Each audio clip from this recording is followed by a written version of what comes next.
When Elias Rourke opened Mercy Hill for one winter day, he only wanted to honor his late wife's kindness. Then a cocky hunter laughed at his old wooden bow and called it a relic from another time. But Elias did not come to prove he was dangerous. He came to remember what mercy still meant. Beside him stood Bishop, a gray-muzzled German shepherd who knew every trail, every silence, and every wound on that hill. By sunset, the archery match was over, but 3 men crossed the one line they had promised not to cross. Down in North Hollow, a starving winter herd waited in the snow. And one old buck carried the last memory of Lydia's painting. Stay with this story, leave your thoughts below, and please like and subscribe to help this channel reach 1,000 subscribers so we can keep telling stories like this. In Cedar Vale, people knew Elias Rourke by the smallness of his habits. He came into town twice a week, never 3 times unless something had broken. He bought black coffee from Wren's Market, dog food in 40-pound sacks, stove bolts, paraffin wax, sometimes apples if the winter had made him remember sweetness. He paid in cash more often than not. He nodded when spoken to. He did not linger long enough for gossip to attach itself to him. By noon, his old truck would be gone again, climbing the road north until the last rooftops of Cedar Vale disappeared behind the pines. Most people thought he lived near Mercy Hill. Very few knew he owned all of it. The hill rose beyond town like the back of some sleeping white beast, broad and patient beneath its winter coat. In December, snow gathered in the folds of its ridges and lay thick among the firs. Small creeks cut through the lower ground, their voices muffled under ice. Higher up, the land opened into wind-scoured shelves, old deer trails, and a hidden northern hollow where the animals came when the weather turned cruel. At the foot of that hill stood Elias's cabin. It was not picturesque in the way magazine cabins were picturesque. It had no perfect wreath, no cheerful red door, no smoke curling upward for the benefit of cameras. It was weathered cedar, dark windows, a roof patched twice, and a porch that sagged on the left side but had never quite surrendered. The place looked less built than endured. Elias liked it that way. He was 52, tall enough to stoop through the low doorway if he forgot himself, broad through the shoulders, hard in the hands. Time had not softened him so much as carved him down to what he needed to be. Shive, his face was long, lean at the cheeks, with a slight bend in the bridge of his nose, and gray-green hazel eyes that seemed made for judging distance through falling snow. His brown hair, gone ash-gray at the temples, was cut short without ceremony.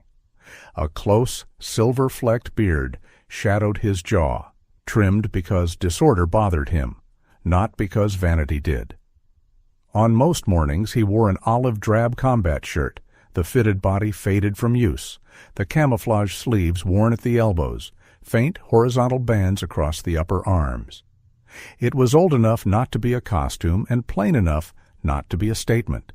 He wore it splitting wood, checking fences, clearing snow from the roof of the feed shed, walking the tree line with Bishop.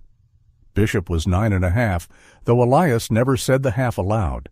It sounded too much like counting down. Jas, the German shepherd, had a black saddle across his back, honey-gold legs, and a muzzle silvered by age. His left ear stood sharp. The right bore a small notch near the tip, a mark that made him look as if some old winter god had clipped him for identification. Around his neck was a brown leather collar with a brass tag shaped like a pine leaf. On the front, Bishop. On the back, in letters worn smooth by years of weather, Lydia's words remained. Come home gentle. Bishop had not always been gentle. When Elias first brought him to Mercy Hill, the dog slept facing the door. Any dropped pan, any crack of splitting ice, any distant truck backfire could send him upright with teeth showing and body low. Elias understood that kind of sleep, the kind that never trusted the dark to stay empty. Lydia understood something else. She had sat on the porch with Bishop during those first months and talked to him as if he were a guest who had arrived tired from a long and terrible road. She took him along Chapel Path each morning, slow enough that his breathing changed, soft enough that his ears stopped searching for danger in every branch. She never forced peace on him. She simply made room for it until he learned to lie down inside it. After she died, Bishop returned the favor. Some nights, when Elias woke before dawn with his chest tight and his mind caught in some country he no longer named, Bishop would press his weight against the bed. Not whining, not pleading, just there, heavy, warm, stubbornly alive. That was often enough. Lydia Rourke had loved Mercy Hill more openly than Elias ever had. She had been a painter of winter light, which sounded delicate until someone watched her carry canvases through knee-deep snow with one glove missing and paint on her chin. She painted the pines blue when they looked black to everyone else. She painted deer not as trophies, but as quiet citizens of a colder kingdom. She painted Bishop once as a young dog sitting under the porch roof, so straight-backed and solemn that Elias had laughed and said he looked like a general waiting for an army. "He looks like a soul learning to stay," Lydia had said. That painting still hung in the back room, covered by a thin cotton sheet. Elias dusted the frame every Sunday, but didn't uncover it often. The rest of her studio remained almost as she had left it. Brushes bristled down in jars, tubes of paint rolled from the bottom, a cracked ceramic mug full of pencils, and one unfinished canvas turned toward the wall. He had told himself for 5 years that leaving things untouched was a kind of respect. Some days he wondered if it was only fear wearing good manners. On the morning Mara Ellison came up the road, snow had begun falling before sunrise. Elias saw the headlights through the trees while he was carrying firewood to the porch. Bishop saw them first, of course.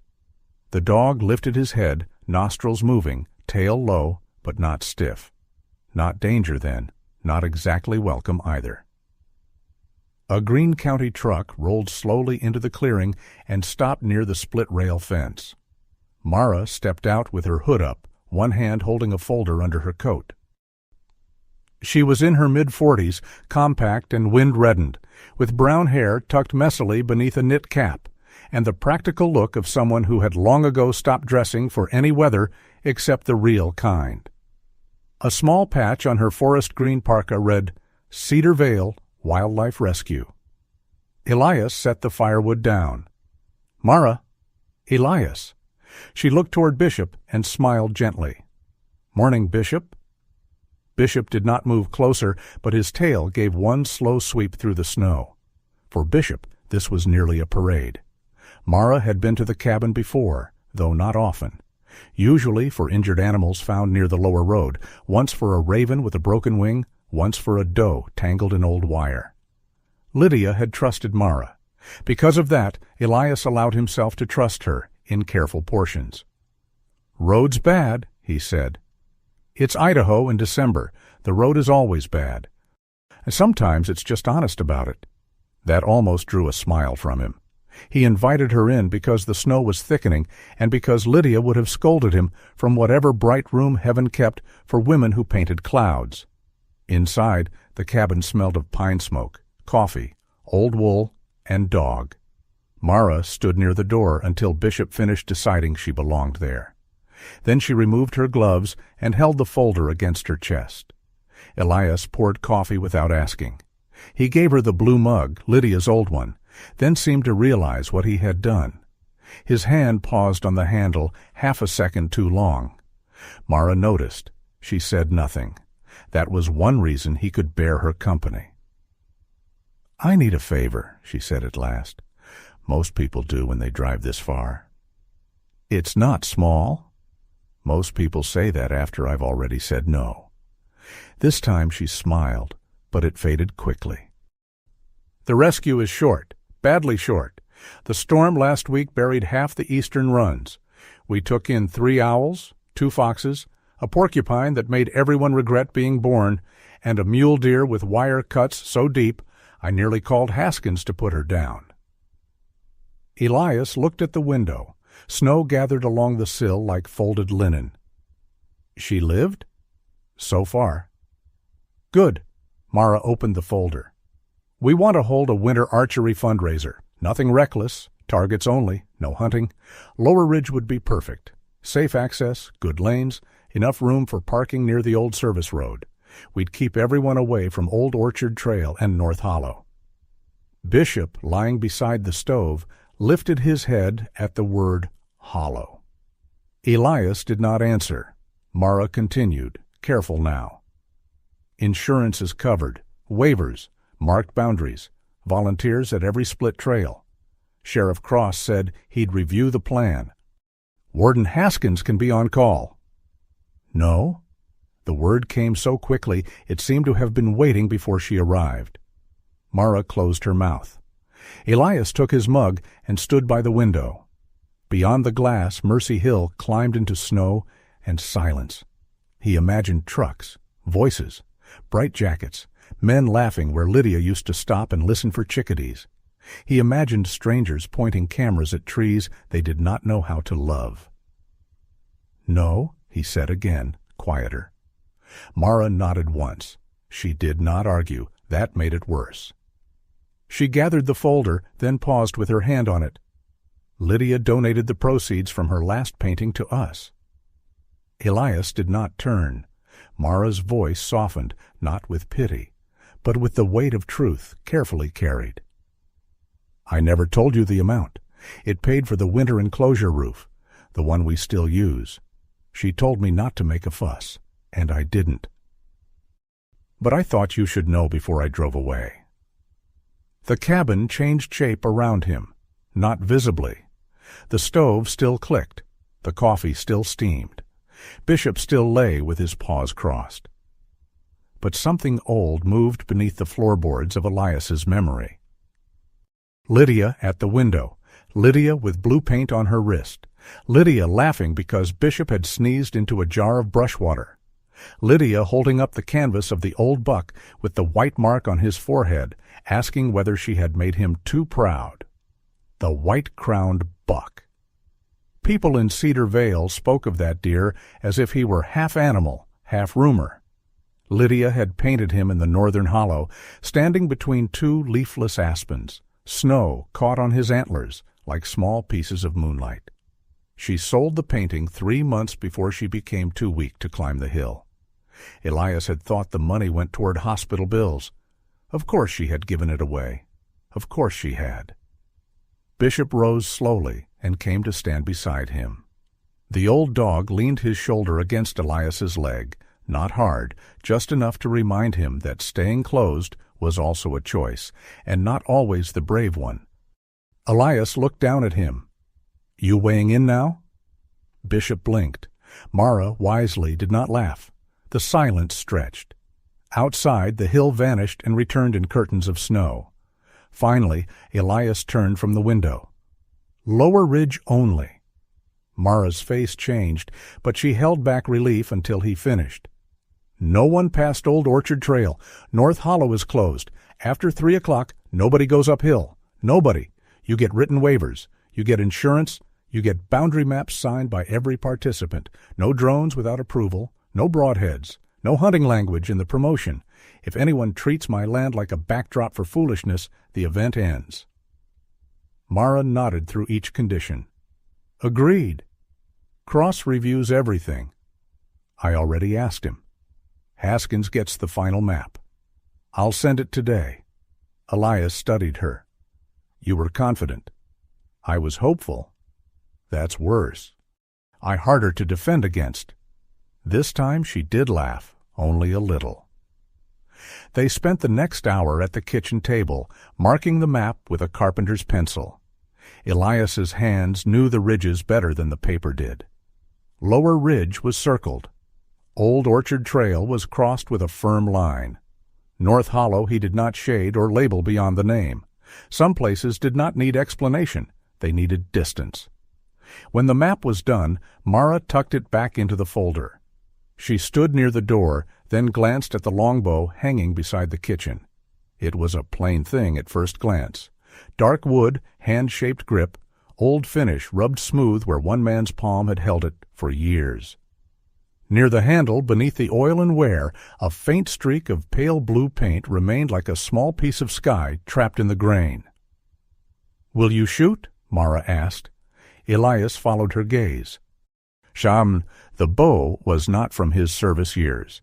It had no battlefield story, no metal hidden inside its wood. He had made it after leaving the teams, during the first year when civilian life felt too quiet and too loud at the same time. Lydia had sat with him while he sanded the grip, pretending not to watch him relearn patience. One afternoon she had brushed against it with wet paint on her thumb. He had cursed softly. She had kissed the mark and said, "Now it has a reason not to be perfect." He had never sanded it off. "I'm not a tournament man," he said. "No," Mara replied, "but you are part of the hill." That struck closer than she knew. Elias took the leather dog whistle from beneath his shirt and rubbed it once between thumb and forefinger. Bishop watched him, ears lifted.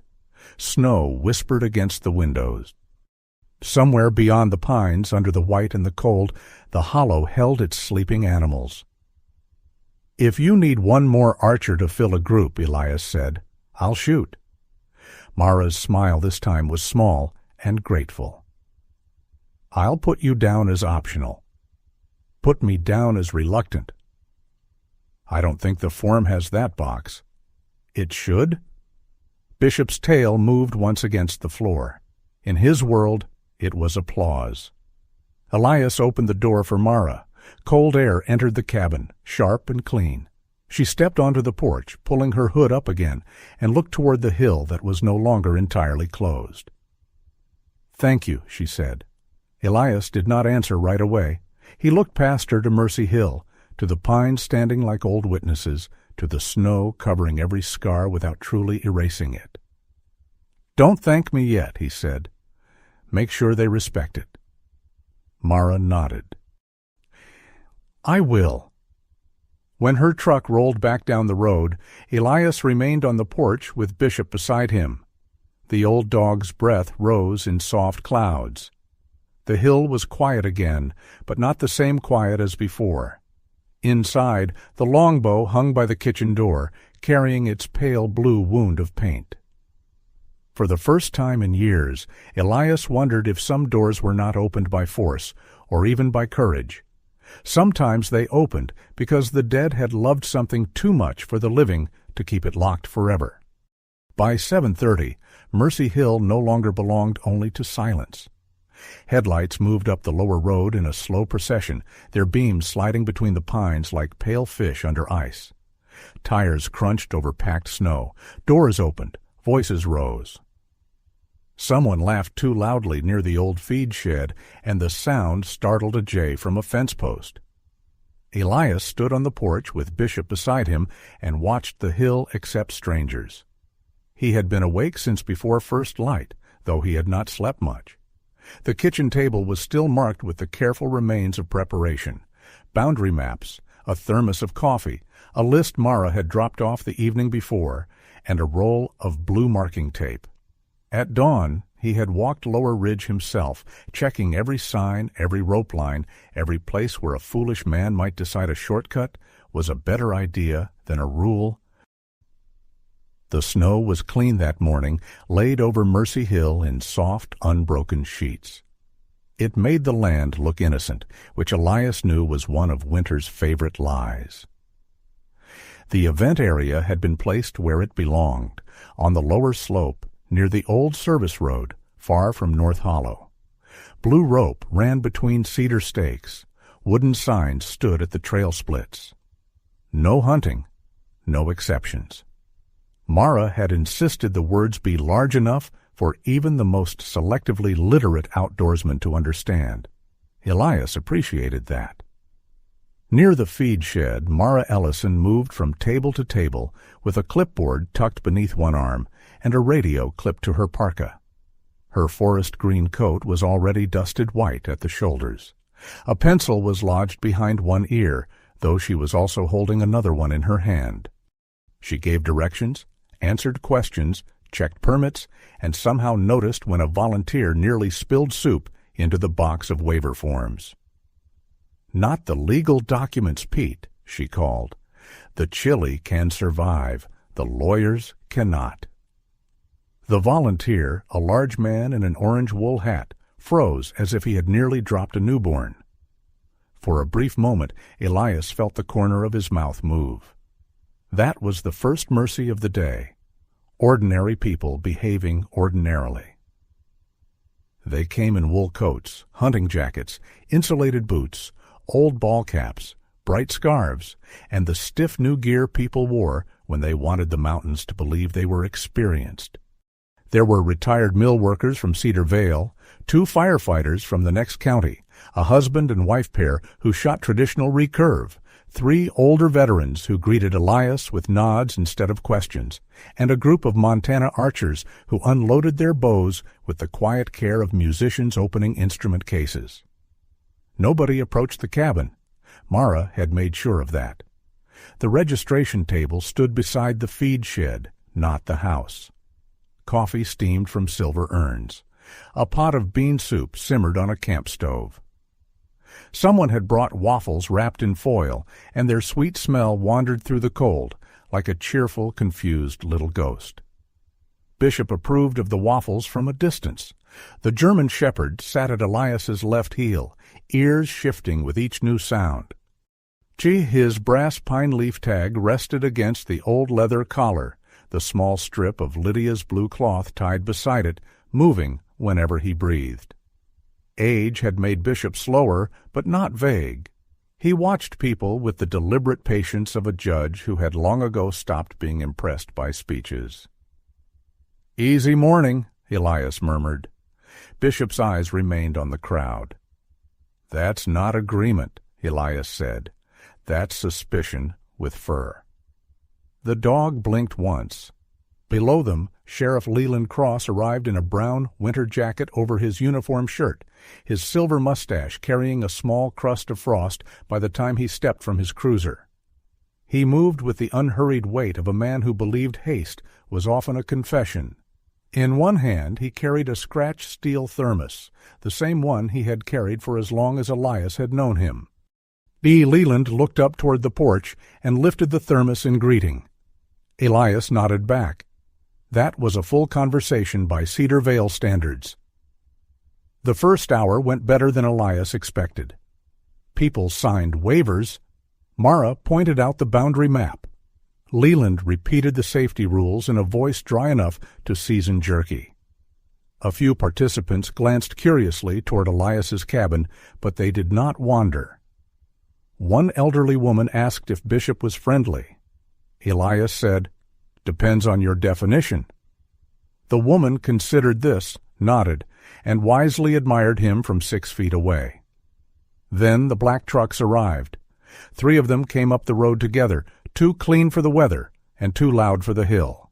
Their tires were wide, their lights bright, their paint dark enough to reflect the pines in broken shapes. They parked just beyond the designated line, not over it, but close enough to make a point.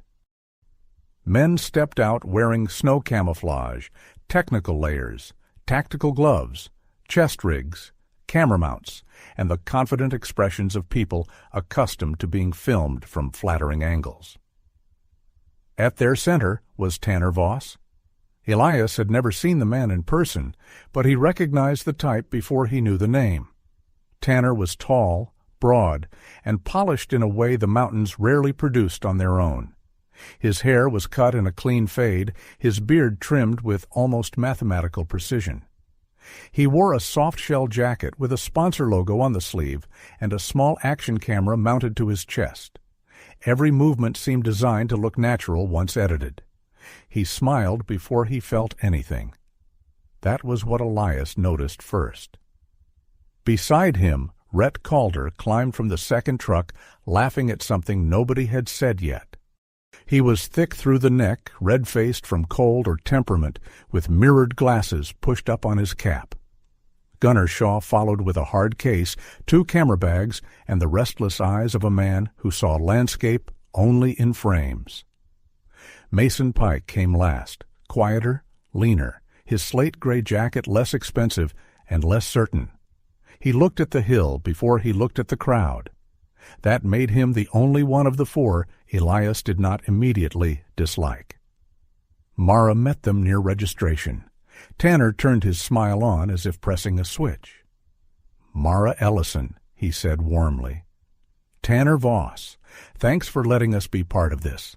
Beautiful land, really beautiful." "It is," Mara said, "and it's private, so please keep to the marked areas." "Absolutely." Tanner looked straight into Gunner's camera as he handed Mara an envelope. "We're proud to support wildlife recovery and responsible outdoor culture." The words were smooth. Too smooth. Mara accepted the envelope with professional gratitude. "Thank you. The rescue appreciates it." Gunner stepped closer, camera angled toward her face. "Can you say that again? Maybe mention the Voss Fieldcraft donation?"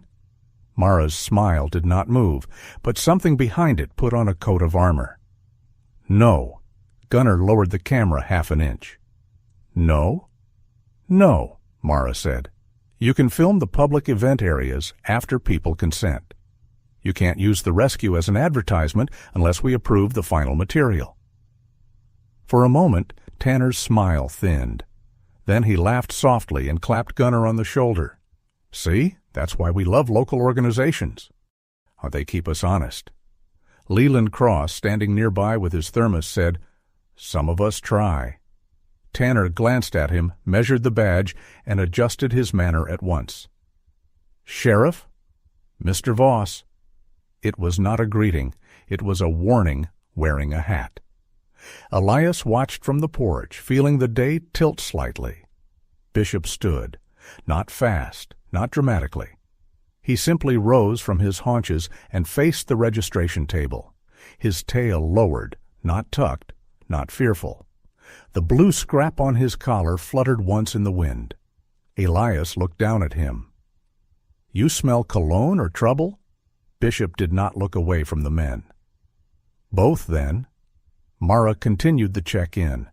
Tanner signed. Rhett signed with a flourish and joked about whether the no-hunting sign applied to broken hearts. Nobody laughed except Gunner, who laughed because cameras liked sound. Mason read the waiver all the way through before signing. When he reached the line about North Hollow being closed after 3 o'clock, his thumb paused on the paper. Tanner noticed. "It's a fundraiser, Mason, not a mortgage?" Mason signed, but his eyes drifted toward the marked trail map. That small hesitation lodged itself in Elias's mind like a burr in wool. By 8:45, Mara called everyone to gather near the feed shed. The sky had cleared into a pale blue, and sunlight touched the high branches, turning the snow into tiny points of fire. The lower ridge course waited beyond the first rope line, 24 marked target lanes winding through timber and open shelves. The day should have felt festive. For many it did. People drank coffee from paper cups. A firefighter told a story about missing a foam turkey 3 years in a row. The Montana archers inspected each other's arrows with grave affection. Someone dropped a waffle in the snow, picked it up, considered it, and ate it anyway, because winter had its own laws. Elias came down from the porch only when Mara lifted her hand to wave him over. He wore the olive combat shirt beneath a brown canvas field vest, the camouflage sleeves visible beneath the armholes, horizontal bands faint across the upper arms. His charcoal work pants were tucked over winter boots. A leather glove covered his bow hand. In his right hand he carried the longbow. It looked older in public. At home it belonged among wood smoke and tools and quiet. Here, beneath sponsor logos, carbon limbs, stabilizers, mounted sights, laser-cut quivers, and men who adjusted equipment like priests arranging holy relics, Elias's bow seemed almost embarrassingly plain. Dark wood, worn grip, no sight, no ornament except the small pale blue streak near the handle. Bishop walked beside him. The conversations nearest the table softened. Not stopped exactly. Changed. Tanner saw the bow first. His eyes moved from the longbow to Elias's face, then down to the wooden arrows in the old leather quiver. The smile that came next was not the public one. It had teeth in it. Rhett leaned toward Gunner. "Please tell me we're filming the heritage exhibit." Gunner's camera tilted. Tanner spoke just loud enough for the nearest people to hear. "I didn't know the event had an antiques division."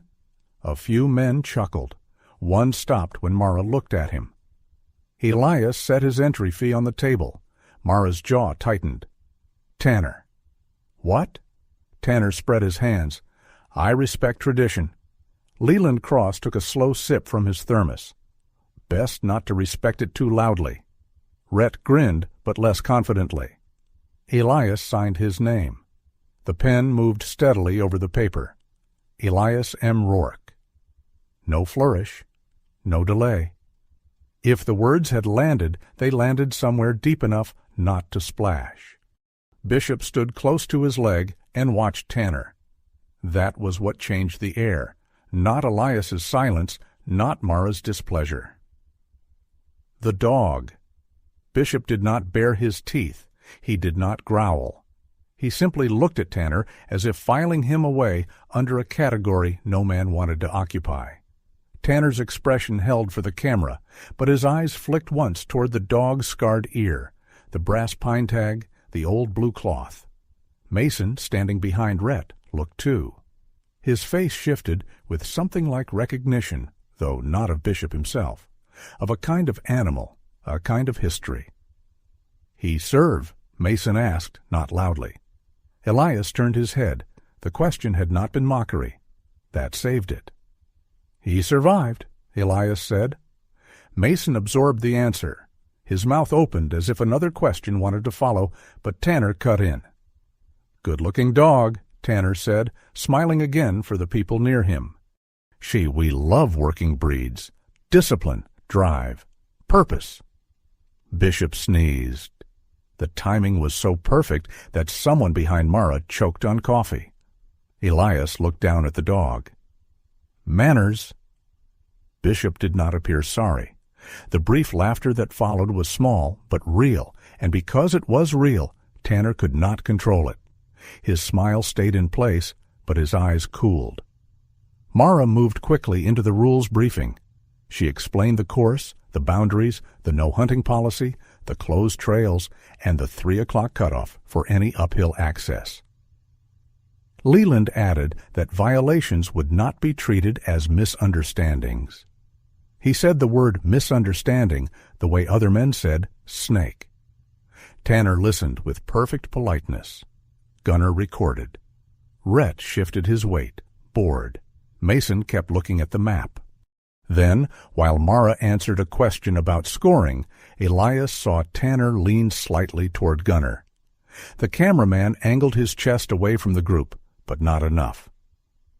"North Hollow's the restricted area?" Tanner murmured. Gunner nodded. "That's where they said the buck winters." "After event light," Tanner said under his breath. "Could be gold." It was not enough to accuse him of anything. It was barely enough to hear. A scrap of intention, blown loose for 1 second before the wind carried it away. But Elias heard it. So did Bishop. The dog's ears lifted. Elias kept his face still. The hill around him seemed to sharpen.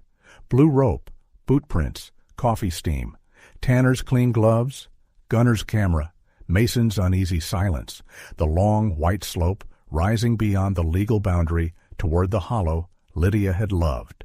For the first time that morning, the event no longer felt like an intrusion. It felt like a test. Mara finished the briefing and began assigning groups. People moved toward the first lanes. Laughter returned, though thinner now at the edges. The sun brightened across Lower Ridge, striking the snow hard enough to make everyone squint. Tanner stepped past Elias on his way to the staging area.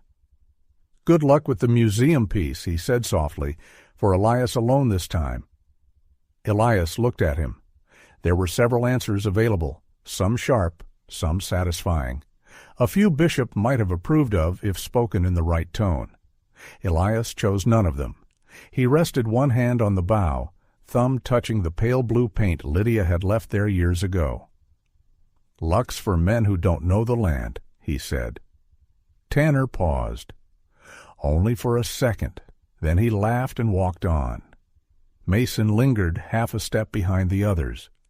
He looked from Elias to Bishop and then toward the northern trees. Something in his face suggested a man who had started the day wanting to belong and had already become uncertain what belonging would cost. Elias did not rescue him from that uncertainty. Some lessons had to freeze a little before they held shape. The archers moved toward the course. Boots broke the clean snow. Blue rope trembled in the wind. Above the ridge, the pines stood in their white robes, ancient and unimpressed. Elias followed last, Bishop at his side, the old bow light in his hand. Behind him, the cabin watched from the trees. Ahead of him, men carried cameras into winter and called it reverence. Mercy Hill waited to see which of them meant it. The first target stood beneath a leaning fir at the edge of Lower Ridge. It was a foam coyote, gray-brown, half-hidden behind a drift of snow. Somebody had set it well. From the marked stake, the animal looked closer than it was, because the white ground erased depth, and the trees behind it seemed to lean forward like curious old men. Tanner Voss stepped up first. He had drawn a crowd before the first arrow ever left a string. That was partly because of the camera on his chest, partly because of the way Rhett and Gunner kept orbiting him, and partly because Tanner understood the old magic of posture. He planted his boots as if the entire ridge had been poured beneath him for that purpose. He lifted his compound bow with smooth certainty. The cams rolled, the sight settled, his release hand tucked clean against his jaw. The arrow snapped away. It struck the high-scoring ring with a hard, bright sound. Rhett clapped once. That's how you open a winter course.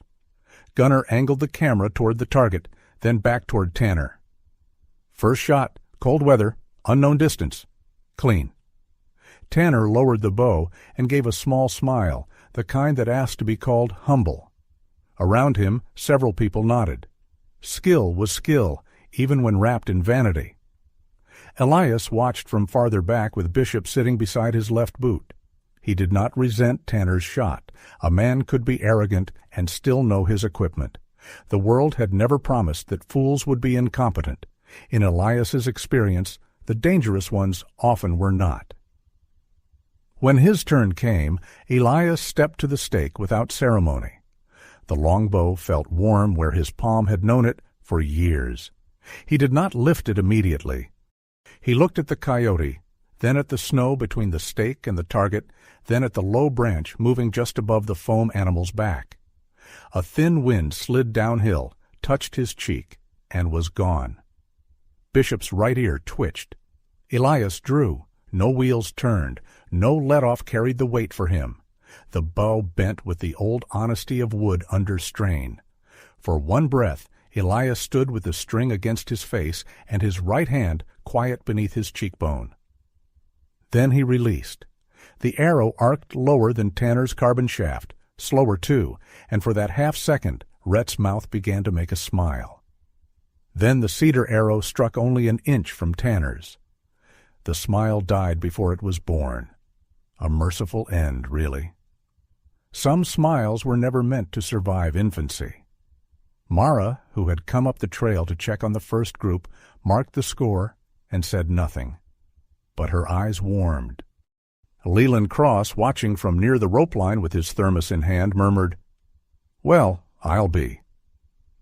Elias retrieved his bow and stepped back. The contest moved on. Lower Ridge had been designed to test patience more than force. The targets did not stand in a neat line. They waited in pockets of timber and open shelves at the far side of shallow cuts, under branches heavy with snow, beside stumps that made the eye misread distance. A foam turkey crouched near a fallen log. A black bear stood quartering away beside a rock face. A bull elk waded across a narrow frozen run where the ice shone like polished bone. The hill had its own opinions about everyone who climbed it. Tanner shot well through the first 6 targets. Not perfectly, but close enough that his confidence had reason to feed. He adjusted to wind. He read angles. He did not rush. When he missed the smallest inner ring on target 4, it was by less than 2 inches, and he accepted it with a shrug made for the camera. "Cold fingers," he said. "That's winter. You adapt?" Rhett echoed, "You adapt," as if wisdom had just descended from Sinai wearing snow camo. Gunner recorded every word. Elias shot in the same group for part of the course, though the scoring divisions were separate. Traditional bows and compound bows would not be ranked together. Mara had arranged it that way deliberately, hoping to avoid exactly the kind of foolish comparison men like Tanner carried around like spare ammunition. It did not work. Tanner kept looking. At first it was casual. A glance after Elias released, a quick check of where the cedar arrow landed. Then, by the 7th target, the glances sharpened. Elias was not perfect. One arrow struck the outer 10 ring when a gust rolled over the ridge. Another landed a little low after his left knee stiffened on uneven ground. But there was no panic in him after a lesser shot. No performance of frustration. No need to explain himself to a camera, a crowd, or the ghosts of men who thought silence was weakness. That seemed to disturb Tanner more than a perfect score would have. Perfection could be dismissed as luck, myth, editing. Calm was harder to discredit. At target 9, the course opened onto a shelf where the snow had been swept thin by wind. The foam deer stood beyond a shallow ravine, partially framed by 2 young pines. The light had changed. Clouds dragged across the sun, flattening the world into gray and white. Several archers before them misjudged the distance, their arrows dropping short into the snow below the target. Rhett swore when his own shot clipped the low body ring. "Bad setup," he muttered. Leland, who had followed at a distance, said, "The target has been standing there minding its business." A few people laughed. Rhett did not. Tanner stepped up. He took longer this time. His rangefinder stayed where the rules required it, clipped and unused, but habit still moved his eyes and calculations. He raised the compound, breathed twice, and released. The arrow struck high inside the scoring zone. A very good shot. Gunner whispered, "Money?" and zoomed toward the target. Then Elias came to the stake. Bishop had been quiet for most of the course, but now the dog moved a half step forward and stopped. His nose lifted, not toward the target, but toward the ravine below it. Elias followed the motion with his eyes and saw what most of the others had ignored: loose powder sliding sideways through the cut instead of straight down the hill. Wind curling low, invisible from standing height. Plain as handwriting if a man bothered to read the page. Elias shifted his stance, not much, just enough to open his left shoulder and take the curl into account. "Dog giving pointers now?" Rhett said. Elias did not look at him. "He charges less than a coach." That got a laugh, even from one of the Montana archers standing nearby. Elias drew and released. The cedar arrow crossed the ravine, bent with the wind, and struck clean inside the high ring. Bishop sat down as if the matter had been settled by committee. Tanner stared at the target for a second too long. Not because Elias had beaten his shot. He had not by much. But because Elias had seen something Tanner had not seen and had needed no device to see it. That was the first moment Tanner stopped performing for the camera and began shooting against a man. The difference showed. By midday the snow thickened. It did not fall violently. It simply multiplied, soft and persistent, filling the air with white motion until the far target seemed to breathe in and out of view. Volunteers brushed powder from the scoreboards. Mara's cheeks reddened from walking the course. Someone spilled soup on a mitten and declared it seasoned. The Montana archers kept their good humor. The firefighters began betting waffles on who would miss the foam turkey. The ridge became less like an event and more like a trial administered by weather. Tanner's group reached the black bear target as the wind shifted again. The bear stood beneath a ledge, angled away, its vital zone partly obscured by the shadow of a spruce. The shot required humility. A safe score was available. A showy score was possible, but unwise. Tanner looked at the camera. That was his mistake. Not the glance itself, the need behind it. He wanted the difficult shot because difficult shots filmed better. He drew, held, waited for the pin to settle, and released. The arrow struck just outside the highest ring. Still good, still better than most. But Tanner's jaw tightened. "Shadow broke weird," he said. Gunner nodded as if shadows often conspired against sponsored men. Elias came forward after two other traditional archers shot. His knee ached from the climb, the old complaint biting under the kneecap. He could feel the cold getting into the joint. Years ago, he would have ignored pain, as if pain were a subordinate with poor timing. Our age had taught him that the body preferred negotiation over command. He bent slightly and touched Bishop's head. "Give me a second, old man." Bishop leaned into his palm. The dog's hips were stiff, too. Elias felt it in the way Bishop had begun choosing where to sit. Age was not a thief breaking in through the window. It was a patient clerk removing one item at a time and asking you to sign the receipt. Elias almost stepped back from the shot, not because he feared missing. Missing was easy to survive. He had survived worse than humiliation. But for a moment, the course, the crowd, Tanner's watching eyes, Mara's hope, Lydia's blue mark on the bow, all of it pressed too tightly around him. He had agreed to open Mercy Hill for one day. He had not agreed to let the world measure what was left of him. Then Bishop turned his head and looked upslope, toward the pale line where Lower Ridge gave way to the closed trails. The motion was small, no growl, no drama, just a look. Elias followed it and saw only snow, pines, the blue boundary rope in the distance. Still, something in him settled. This day was not about being measured. It was about remembering who had the right to set the measure. He straightened. He drew. The bow creaked faintly, an old door opening in a quiet house. The arrow struck the 10 ring, not the 12. A good shot, not a great one. Elias lowered the bow without disappointment. Tanner's mouth curved. For a heartbeat, the younger man looked relieved. Then Elias smiled.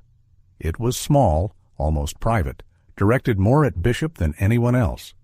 The smile said that a man who could accept a 10 did not belong to the same prison as a man who needed every shot to become proof.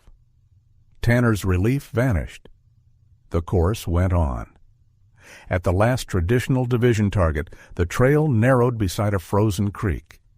The foam deer was set beyond a broken line of brush, only the forward chest and shoulder visible through a gap. Snow had gathered on the antlers. Behind the target, a dark stand of fur made the animal look closer than it was. The shot invited caution and punished vanity. Several participants gathered to watch. Word had traveled along the course, as it always did. Not loudly, not officially, but through nods, whispers, and the ancient human appetite for witnessing something true. Tanner had already finished his compound round with the highest score in his division. He stood with his bow lowered and the camera still running. He should have been satisfied. By the numbers, he had won what he came to win. But numbers were not the hunger chewing at him. Elias stepped to the stake. The wind dropped. That was almost worse. Moving air told a man things. Stillness made him listen harder. He looked at the deer, then at the creek, then at the brush. He did not choose the obvious gap, too clean, too tempting. Instead, he moved half a step left, where the snow was crusted and uneven. His knee protested. He ignored it gently, not cruelly. The world narrowed, not into battle, not into memory, but into the simple geometry of wood, breath, distance, and restraint. He raised the longbow. From where Mara stood, she could see the pale blue streak near the grip. For a strange second, she thought of Lydia's hands. Not the dying hands, thin and cold at the end, but the living ones, stained with paint, waving away thanks, pressing beauty into places other people passed without seeing. Elias released. The cedar arrow crossed the creek, vanished behind a thin veil of falling snow, and struck the scoring zone with a muted thud. Not dead center, not impossible. Enough. Beaky, the scorer walked forward, checked, and lifted one hand.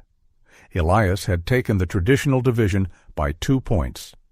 The applause began unevenly. A clap here, a cheer from one of the firefighters. The Montana archers tapped their bows against their palms. Mara exhaled in a way that was almost laughter. Leland Cross raised his thermos in solemn tribute, as if toasting a treaty between men and common sense. Elias did not lift his bow. He did not look at Tanner. He only bent down and scratched Bishop behind the notched ear. "Don't get proud," he murmured. Bishop wagged once, which suggested pride had already entered negotiations. The awards were held beside the feed shed, under a sky-turning pewter. It was too cold for speeches and too snowy for ceremony, which suited Elias perfectly. Mara stood on a wooden crate so everyone could see her, though the crate wobbled enough that Pete hovered nearby like a nervous guardian angel. Tanner won the compound division. He accepted his plaque smoothly. He thanked the rescue, praised the course, mentioned responsible outdoor culture, and angled his body so Gunner could capture his best side. People applauded. The applause was genuine enough. Tanner had shot well. Then Mara called Elias for the traditional division. The sound changed.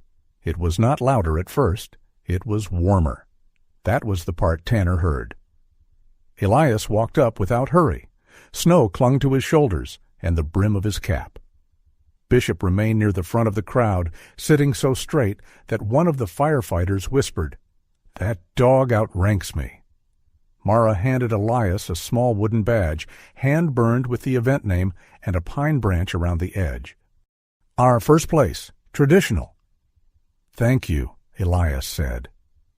"Lydia would have liked today," Mara added quietly, too low for the crowd. Elias looked at the badge in his palm. For a moment, the world receded. The crowd, the cameras, Tanner's cold stare, even the hill. There was only a small piece of wood, warm from Mara's glove, and the unbearable tenderness of imagining Lydia laughing at him for winning something he had not wanted to enter. "She'd have said the lettering was crooked," he said. Mara smiled. "It is." He slipped the badge into his vest pocket and stepped down. No speech, no raised fist, no revenge against the men who had laughed at him. That, too, became part of the story people carried away. Not that Elias had beaten everyone. He had not. Not that the old bow had performed a miracle. It had not. No, what they remembered was stranger and quieter, a man who won without needing the wind to make him larger. Tanner stood near the edge of the group, his own plaque held at his side. Technically, he had won. The score sheet proved it. His division was his. The footage would show clean shots, strong form, professional gear, a handsome man doing what he advertised he could do. And yet, people were watching Elias walk back to Bishop. They were talking about the old longbow. They were asking Mara about Lydia's painted buck. They were laughing over the dog's sneeze and Sheriff Cross's comments and the way Elias had said almost nothing all day. Tanner looked down at his plaque. For the first time, it seemed smaller than it was. Elias reached Bishop and touched the dog's head. The old shepherd rose, stiff in the hips, but steady in spirit. Together they turned toward the feed shed, away from the noise. The snow kept falling. On Lower Ridge, footprints crossed and recrossed the white ground. Arrows were packed away. Coffee cooled, cameras blinked red. The course had ended. But in the northern trees, beyond the blue ropes and polite applause, Mercy Hill remained unfinished with them all. By late afternoon, Mercy Hill began returning to itself. The crowd thinned in uneven pieces. Trucks coughed awake. Bowcases clicked shut. Volunteers gathered paper cups from the snow and folded tables with the careful exhaustion of people who had done a good thing and were ready to stop doing it. The smell of bean soup faded. The last waffles disappeared under circumstances no one investigated too closely. Lower Ridge looked trampled but unharmed. That mattered to Elias. He stood near the feed shed with Bishop at his side, watching Mara count the donation envelopes for the third time. Her cheeks were red from cold and relief. Strands of brown hair had escaped her cap and clung to the side of her face. She looked tired enough to fall asleep standing, but her smile kept returning in brief, disbelieving flashes. "We made enough for winter feed," she said. "B and the medicine order," Elias nodded. "Good. And repairs on the fox enclosure. Better. And if Pete didn't lose the receipt box, we may even be respectable." From behind the table, Pete lifted one hand. It was under the soup lid. Mara closed her eyes for 1 second. Of course it was. Sheriff Leland Cross stood nearby, unscrewing the cap of his battered thermos. "Next year," he said, "I'm putting in an official request for more waffles. 1 waffle per officer is an insult to law enforcement." "You had 3, Mara said. Leland looked offended. "That was evidence." Elias did not laugh out loud. The corner of his mouth shifted. For him, that was practically a brass band marching through town. The day should have ended there. A clean fundraiser, a cold afternoon, a few bruised egos, a few good scores, enough money to help the animals through the hard months. Mercy Hill could have swallowed the footprints, accepted the noise as temporary, and gone back to being what it had always been. A quiet place where snow softened the world without forgiving it entirely. Tanner Voss did not intend to let the day stay clean. He came toward Elias with his plaque tucked under one arm and his public smile back in place. Gunner followed several paces behind, pretending to repack a camera bag while still filming fragments. Rhett wandered near the equipment drop, making a show of looking for something in the snow. Mason stood by one of the black trucks with his hands in his jacket pockets, his gaze drifting north more than once. Elias noticed all of it. Not as accusation. Not yet. Observation was not judgment. It was merely the discipline of refusing to be surprised by what a man had already shown you. Tanner stopped in front of him and held out a gloved hand. "Good shooting today, Rourke." Elias looked at the hand, then took it. The grip was firm. Too firm. The kind of handshake that wanted witnesses. "You too," Elias said. Tanner's smile thinned slightly, disappointed by the lack of contest. "I mean it. That old bow held up better than I expected." Wood does that when you don't ask it to be steel. For a heartbeat, Tanner had no answer. Rhett, behind him, gave a soft snort. Tanner recovered. Still, out in the real world, targets don't wait politely behind painted rings. Elias released his hand. In the real world, the man holding the bow is supposed to know when not to shoot. The sentence landed quietly. It did not embarrass Tanner in front of the others. That would have been easier for him. It simply stood there between them like a fence post hammered deep into frozen ground. Mason heard it. Elias saw the younger man's face change, not dramatically, not enough for Tanner to notice, but enough. Mason looked down at his boots, then toward the northern trees, where the late sun had turned the snow the color of old bone. Tanner gave a short laugh. That sounds good on a plaque. Most useful things do. This time, even Leland's mustache seemed to approve. Tanner stepped back. Well, thanks for the hospitality. Elias did not say, "Come again." Some lies were too large to be polite. The black trucks began to move out, or seemed to. 2 rolled down the road in a spray of powder. The third, a smaller dark pickup that had arrived behind the others, backed toward the lower turnoff, then disappeared behind a stand of young firs near the service lane. Elias watched until the trees swallowed it. "Problem?" Leland asked, low. "Maybe." The sheriff followed his gaze. "You want me to wait?" Elias looked toward Mara, who was bent over a donation ledger with Pete, then toward the volunteers still hauling bins. The day had already asked much of them, and Leland's radio had crackled twice in the past 10 minutes with reports from the lower road. "Road trouble?" Elias asked. 2 cars kissed each other by Miller's Bend. Nobody hurt, but everybody's blaming the county, the tires, and possibly Abraham Lincoln. "Go handle it." Leland studied him. "You sure?" "No." "That's refreshingly honest." "If I need you, I'll call." Leland capped his thermos. "Do that before the part where I have to write reports with words like preventable." He left a few minutes later, cruiser rolling down through the pines. The sun dropped lower. Cold thickened at the edges of the clearing. Pio, the kind of cold that did not arrive all at once, but placed one hand on the back of your neck and waited for you to notice. Bishop noticed first.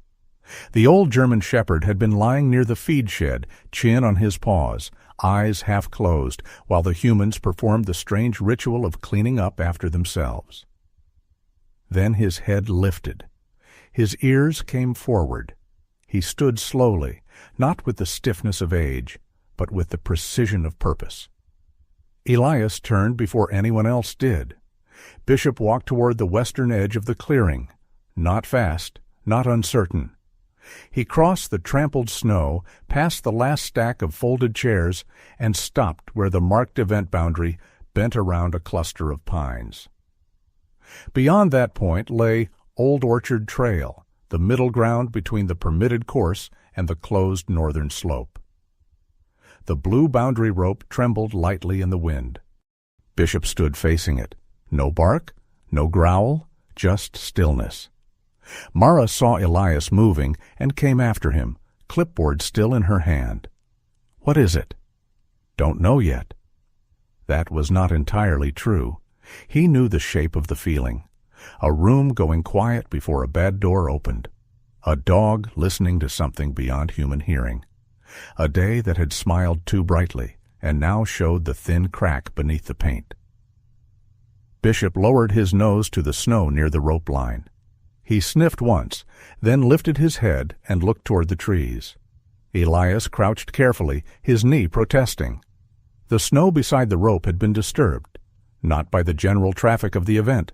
These prints were newer, sharper. 2 sets, maybe 3. Deep at the heel, angled uphill. Mara's face tightened. "No one is supposed to be past here." "No." They followed the prints 20 yards along the edge, staying on the permitted side until the rope ended near a cedar stake. The sign was gone. Elias stopped. Mara looked at the empty stake, then at him. There was a sign here. "Yes."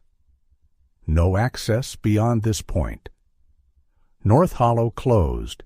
He had hammered it in himself that morning before sunrise. The memory was clear, the feel of the mallet, Bishop sitting in the snow, the first light turning the sign's white paint pink. Now only 2 screw holes looked back at him. Mara swore softly. It sounded strange from her, not because she was gentle, but because her anger usually put on boots and went to work before it spoke. They searched the brush beneath the nearest fir. Pete joined them with a flashlight, cheerful confusion fading as he understood what was missing. "Sir." After less than a minute, Mara found the sign shoved under a skirt of snow-heavy branches, face down. The painted words were scratched but readable. "No access beyond this point. North Hollow closed. Pete whispered, "Why would somebody take that down?" Nobody answered, because all three of them knew there were only two reasons: stupidity or intent. Intent wore better boots. Elias moved past the stake and examined the snow beyond the former sign. The tracks continued uphill. Alongside them was a long, shallow drag mark, as if a heavy gear bag had been pulled by one strap. Near the base of a pine, 3 small punctures formed a triangle. "Tripod," Mara said. Elias glanced at her. "I set up enough rescue cameras to know tripod feet," she added, "and enough bad fundraising videos to hate them." The attempt at humor died quickly. Elias looked up into the branches of the pine where one of his trail cameras was strapped high against the trunk. Small, brown, easy to miss unless a person already knew where to look. He had installed them years ago, not for trespassers at first, but for wolves, injured deer, and the old buck Lydia had painted. He pulled out his phone. The signal was poor, but present. The camera app took longer than he liked to load. Mara stood beside him, arms crossed against the cold, while Pete hovered behind them, holding the recovered sign like a shield. The thumbnail appeared. Gunner Shaw, clear enough even in the small frame, unscrewing the sign. Rhett Calder stood behind him, looking back toward the event clearing with a grin that did not belong on a man doing an innocent thing. The timestamp read 4:18 p.m. Mara's anger went very still. They signed out at 4:10. Elias looked at her. "You're sure?" She flipped through the clipboard pages with cold fingers. Tanner Voss, Rhett Calder, Gunner Shaw, Mason Pike, all signed out. 4:10. Her eyes moved over the page again. But I only saw 2 trucks leave. The third tucked behind the firs. Pete lowered the sign. "Should we call Sheriff Cross?" "Yes," Mara said. "And Haskins," Elias added. Mara already had her radio out, then her phone when the radio only hissed. She walked a few steps downhill to catch a better signal, her voice clipped and controlled as she left messages for Deputy Warden Cole Haskins and then Leland Cross. Haskins was at the South Station responding to a wounded elk report. 40 minutes, maybe more. Leland was tied up at Miller's Bend. He would come as soon as he could. 40 minutes was not long in town. On a winter hill near dusk, it could become a lifetime. Elias stood with the phone in his hand, staring at the image of Gunner removing the sign. The anger did not arrive hot. It came cold, which was worse. Hot anger wanted noise. Cold anger sharpened tools. He looked toward Old Orchard Trail. The pines grew tighter there, the light dimmer. Beyond that middle ground lay North Hollow, where the deer came down in hard weather, where Lydia had carried a folding stool and a canvas bag of paint, where she had once sat for 2 hours in falling snow because the white-crowned buck had stepped into the open and she did not dare move too quickly. Elias had found her there afterward, shivering and radiant, her fingers stiff around the brush. "You'll freeze yourself for a deer," he had told her.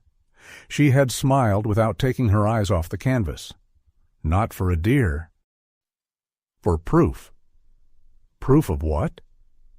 That the world still makes things no one deserves to own. Now men with cameras had taken down a sign to go looking for that proof as if it were content waiting for a caption. Bishop moved close to Elias's leg. The dog's shoulder pressed against him, steady and old. Mara returned from the lower slope. "Haskins is coming. Leland too, but not immediately." Pete swallowed. "Do we wait?" That would have been the correct thing. The official thing? The safe thing, if safety were measured only by human skin. Elias looked at the tracks. If Tanner only wanted footage, waiting might be enough. If he wanted more, 40 minutes could put the deer into panic, men into deeper cover, and the hollow into chaos. He did not step past the boundary yet. That mattered to him. Rules were not decorations to be abandoned when inconvenient. Some men like Tanner treated lines as obstacles for ego. Elias would not answer that by treating them the same way. "Mara," he said, "get every volunteer accounted for. No one else goes uphill. Keep Pete here with the sign and the map." Pete straightened, as if being assigned a sacred relic. Mara looked at Elias. "And you?" "I'm going to check the edge of Old Orchard. Not North Hollow. Not yet." "You shouldn't go alone." "I won't." Bishop's ears lifted. Mara did not smile. "That is not what I meant." "I know." Before she could answer, movement came from the direction of the parking area. Mason Pike emerged between the firs. He was not wearing the confident shape he had worn that morning. His slate-gray jacket hung open. Snow clung to his boots up to the ankle. His face was pale, and his breath came too fast for a man who had merely forgotten something in his truck. He stopped when he saw Elias, Mara, and Pete standing near the missing sign. For a moment, nobody moved. Then Bishop walked toward him. Mason flinched, but did not step back. The German shepherd approached close enough to smell his gloves. Bishop's nose touched one hand, then the other. He sniffed the hem of Mason's jacket, the cuff of his sleeve, the pocket where a phone pressed a hard rectangle against the fabric. Then Bishop sat down in front of him, not blocking, not threatening, waiting. It undid Mason more effectively than a growl. "I came back," Mason said. Mara's voice was sharp. "From where?" Mason looked at the sign in Pete's hands, then at the tracks, then at Elias. "I told them this was stupid." "That wasn't the question," Mara said. His jaw worked. He looked younger now, not in age, but in the way guilt reduced him. "Tanner said it was just tracking footage. No shot. Just approach, film the buck, make it look like a winter survival segment." Elias said nothing. Mason swallowed. Rhett brought broadheads. The word seemed to make the trees lean closer. Mara went very pale beneath the cold burn in her cheeks. "Hunting heads?" Mason nodded. "He said they probably wouldn't use them." Tanner said the same thing. But Gunner packed the drone, and Rhett kept joking about how nobody would know if the camera cut before the release. Pete whispered, "Lord." Elias's voice came low. "Where are they?" Mason looked uphill toward Old Orchard Trail. "North Hollow." Mara stepped closer. "Show me your phone." Mason hesitated. Not long enough to show the last thread tying him to the men he had come with. Then he pulled the phone from his pocket, opened a message thread, and handed it to her. Mara read aloud, each word harder than the last. "After the crowd leaves, we take North Hollow." Below the message was Tanner's name. For a while, no one spoke. The fundraiser, the bows, the applause, the plaques, the jokes about waffles, all of it seemed to belong to another day, another hill. The snow continued falling with an innocence it had not earned. Elias looked toward the darkening trail. Mercy Hill had stopped being a course. It had become a line. On one side stood maps, waivers, hand-painted signs, soup pots, old dogs, Lydia's blue mark on a bow, Mara's tired hope, and the idea that land could be loved without being consumed. On the other side were men who had signed their names, smiled for cameras, taken applause, and then crossed the boundary anyway. Bishop rose. Elias slipped his phone into his pocket and tightened the strap on his glove. "Mara," he said, "send that message to Haskins. Then stay on the radio. You can't confront them alone." "I'm not going to confront them." Mason looked at him with fear and relief tangled together. "Then what are you going to do?" Elias picked up the fallen sign from Pete and set it upright against the cedar stake, broken screws and all. "First," he said, "I'm going to make sure the deer don't pay for human stupidity." Bishop stepped across the snow to his side. The old dog did not wag his tail this time. Together, man and dog faced the trail where the blue line had been crossed. and the hill, which had tolerated the day's noise with ancient patience, seemed at last to hold its breath. Elias did not run toward North Hollow. Running was for men who wanted to spend their fear quickly. He moved with the kind of care winter demanded, one step judged before the next one was trusted. The light had begun to thin behind the pines, turning the snow blue in the low places and silver along the ridges.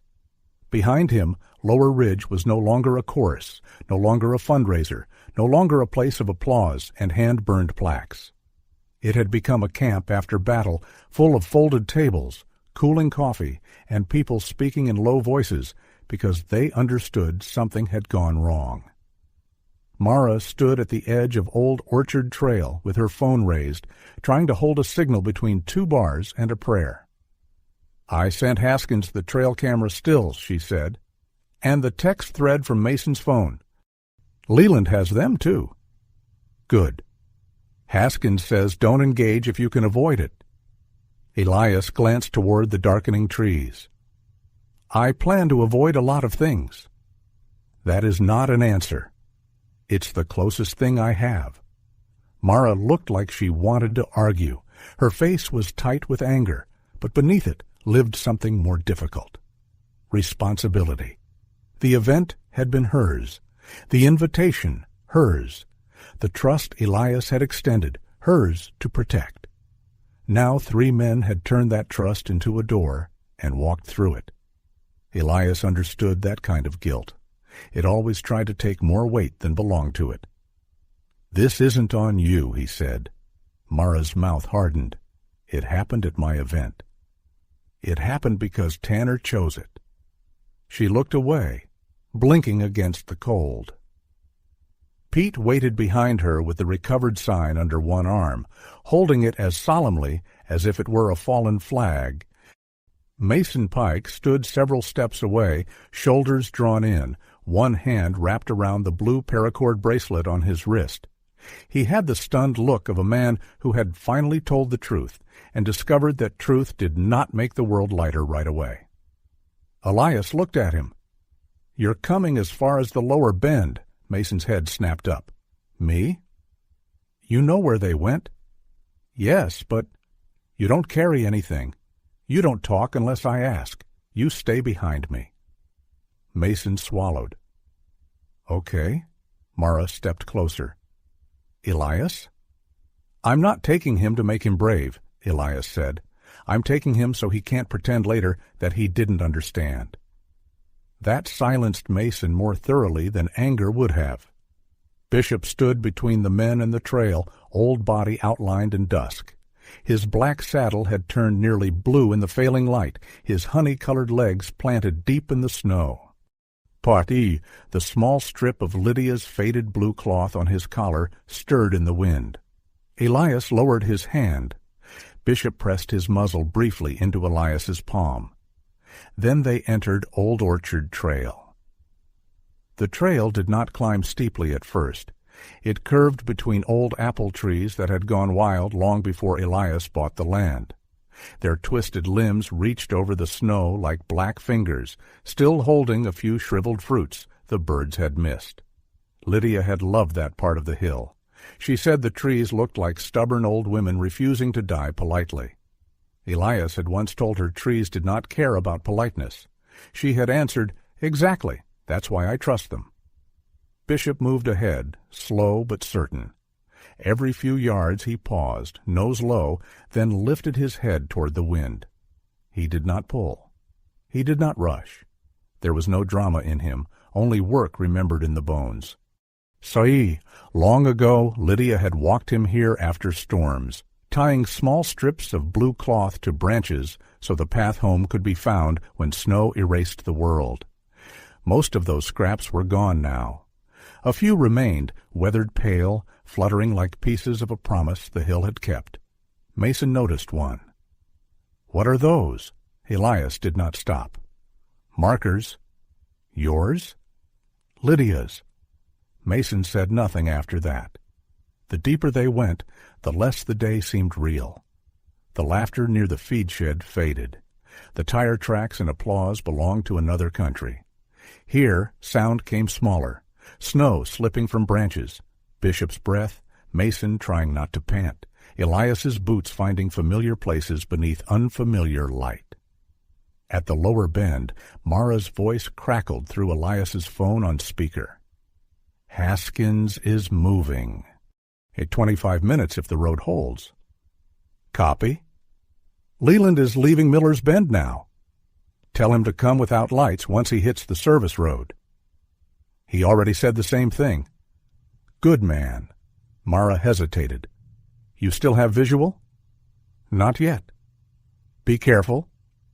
Elias looked ahead, where Old Orchard Trail narrowed and the slope began to fall toward the north. Careful is the only speed I've got left. Behind him, Mason gave a nervous little laugh, then seemed ashamed of it. Elias stopped at the lower bend. From here, he told Mason, you do exactly what I say. Mason nodded. I mean exactly. If I say stop, you stop. If I say down, you get down. If Bishop moves, you don't follow unless I tell you. I understand. No, Elias said. You're starting to. They continued. The path became Chapel Path after the bend, though no sign called it that. Lydia had named it because in the mornings, sunlight came through the pines in long gold shafts and made even a tired man feel he should lower his voice.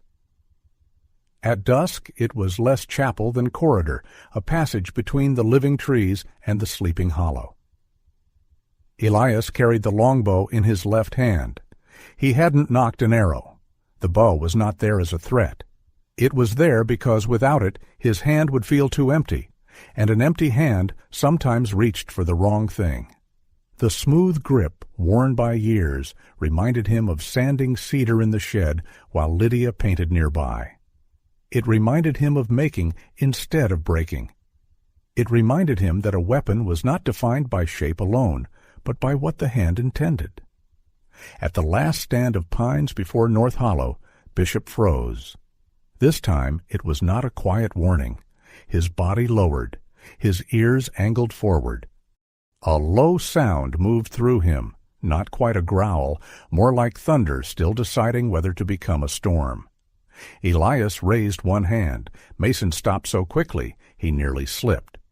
Through the trees came voices. Rhett first, impatient and crude. Lights going, man. If we're doing this, do it. Then Gunner, distracted. Drone batteries at 68. Good enough for approach footage. Tanner's voice followed, smooth even in secrecy. Nobody shoots until I say. We get the sequence first. Track line, glassing, visual on the buck. If the shot happens, it happens clean and off camera. Mason closed his eyes. The words did what confession had not fully done. They made the plan real in the cold air. Elias looked at him once. Not with accusation. Worse than that, with recognition. The hard recognition given to a man standing at the edge of his own excuse. Mason whispered, I didn't think he'd really... Elias cut him off with 2 fingers raised. Not now. They moved to the lip of the hollow. North Hollow opened below them like a bowl carved for winter by hands older than language. Aspen trunks stood white and bare in the valley floor. Fir shadows gathered on the eastern slope. Snow lay smooth except where deer had pawed down to winter grass. Beyond the hollow, the land dropped toward the eastern creek, hidden under new ice and recent snow. And there they were. The herd stood in loose formation beneath the aspens. Does, yearlings, a smaller buck with 1 broken tine. Thin from winter, but alive. Their ears turned toward every sound. Their breath rose in pale smoke. Farther back, near 2 black trunks, stood the white-crowned buck. He was not enormous in the theatrical way men like to exaggerate animals after dark. He was old, deep-chested, cautious, antlers worn but still proud. On his forehead the pale mark showed clearly even in dusk, a small crown of white fur between his eyes.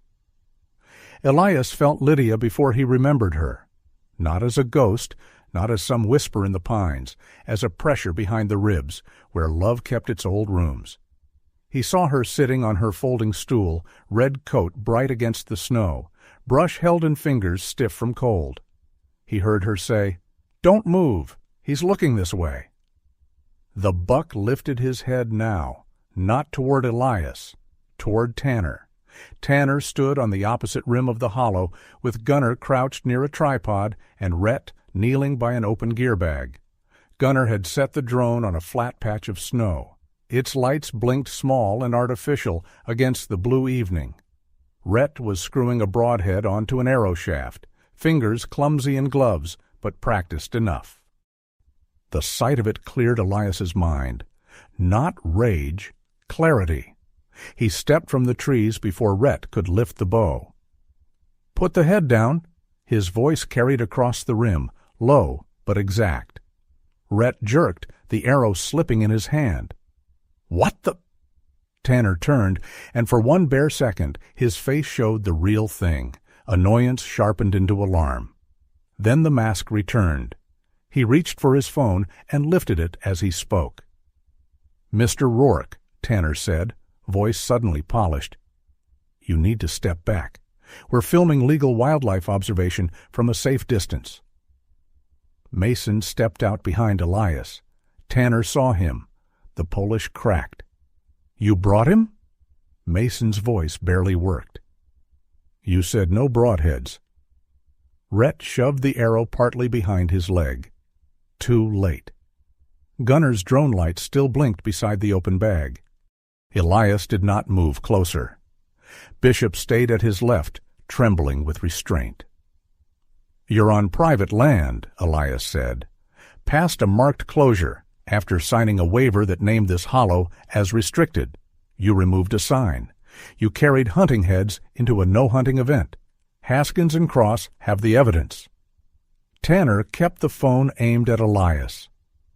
"This is what harassment looks like, folks. Local landowner threatens guests during a charity event." Elias almost smiled. Almost. He could see the trap as clearly as a track in fresh snow. Tanner wanted anger. He wanted Elias stepping forward with the bow. He wanted Bishop snarling. He wanted a fragment he could polish into victimhood. So Elias lowered the tip of the longbow until it rested against the snow. "I'm asking you to leave the hollow rim," he said.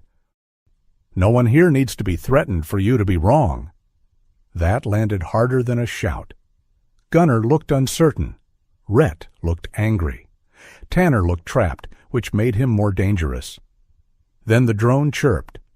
A small, eager sound. Gunner's hand moved toward the controller, perhaps from habit, perhaps from stupidity. The herd below shifted. Several does lifted their heads. One yearling took 2 quick steps toward the eastern slope. Elias saw the line of disaster open, not from an arrow, from panic. If the deer bolted east, they would drop toward the creek, where the ice had softened beneath new snow. One animal breaking through would scatter the rest. Winter did not need much help killing the tired. "Bishop?" Elias said softly. "Right." The old dog moved. He did not lunge at the men. He did not bark at the drone. He ran down and across the slope in a wide arc, not fast like youth, but with the ancient memory of herding written into his body. His paws kicked snow from the crust. His hips stuttered once, then held. He placed himself between the shifting deer and the eastern escape. The herd stopped. Bishop lowered his head sideways to them, making himself a boundary instead of a threat. The white-crowned buck stared at him. For a long moment the hollow held 2 old survivors in the same breath, one with a silver muzzle and a strip of blue cloth at his collar, one with a pale crown on his brow, and winter carved into his bones. Neither belonged to men, yet both in that moment were being guarded by the same fragile mercy. Mason whispered, "Oh my God." Tanner lowered his phone a fraction. Not much. Enough. Elias reached into his vest pocket and pressed the small remote, clipped there. He had installed the lights years ago after coyotes began driving deer toward the creek during hard freezes. They were not floodlights, nothing dramatic, just motion-triggered posts set around the safer edge of the hollow. One by one, soft white lights appeared beneath the trees. Not harsh, not theatrical. Enough to change the shape of the valley. The deer saw the safe side. Bishop held the dangerous side. The eastern slope lost its pull. At the same time, tiny red indicators blinked on 2 trail cameras fixed above the hollow. Images began sending, slow but steady, back toward Mara's phone at the event area. Gunner looked up and saw one of the cameras. He said. It was the most honest thing he had said all day. Tanner followed his gaze. The smile left him completely. "You've been recording?" he asked. Elias kept his voice level. "A Mercy Hill records itself." "That's illegal surveillance." "On my land, pointed at my hollow, watching my deer. You can explain your privacy concerns to the warden while he looks at your broadheads." Rhett cursed and shoved the arrow back into the gear bag. Mason stepped forward, then stopped himself. He looked at Tanner with a grief that seemed too large for the length of their friendship. Perhaps it was not only about Tanner. Perhaps it was about the version of himself that had wanted Tanner's approval badly enough to walk this far into wrong. "You said it was just footage," Mason said. Tanner's eyes cut toward him.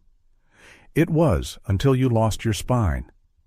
"No," Mason said, voice shaking but clearer now. "It was until I found it." The hollow grew very quiet after that. Below, Bishop remained between the herd and the creek. His breath came harder now. Elias could see the effort in the dog's stance, the old ache gathering in his hips. The sight pulled at him more sharply than Tanner's lies. He wanted to call Bishop back. He could not yet.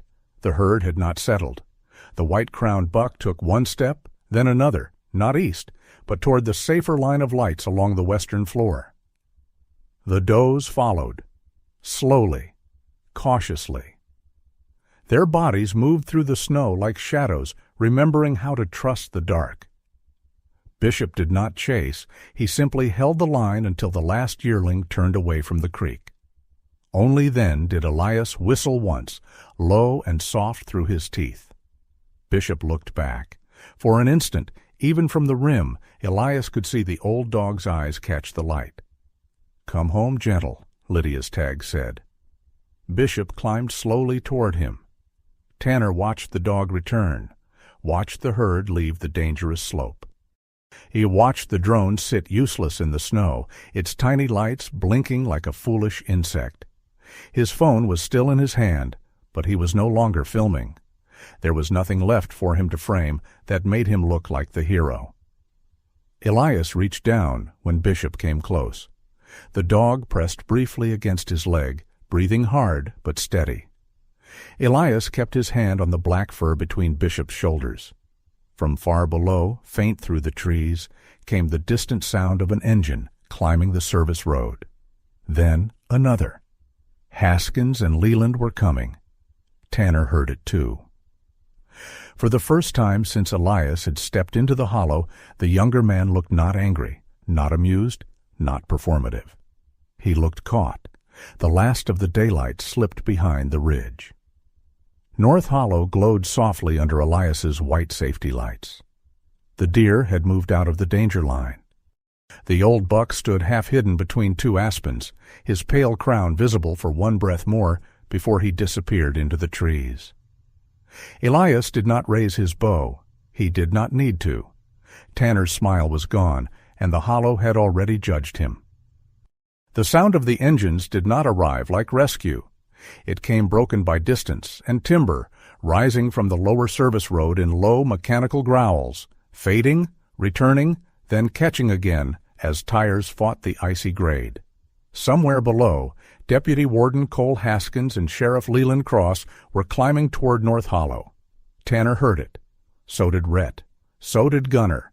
So did Mason, whose face had gone pale enough that the snow no longer looked white beside it. Elias kept his hand on Bishop's shoulders. The old shepherd was breathing harder now, not from fear, but from effort. Snow clung to the black fur along his back. His ears were still forward, his body still between Elias and the men who had crossed the line.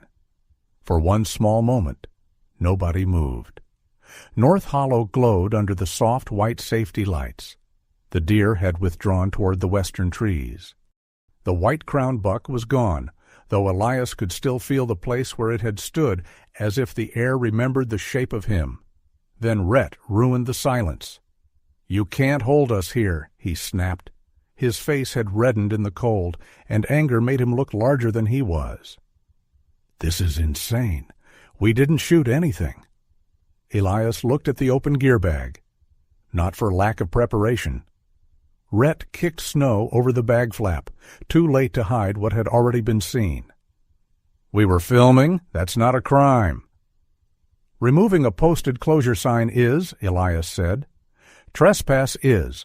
Bringing hunting heads into a closed no-hunting zone after signing the rules is going to make for a lively conversation."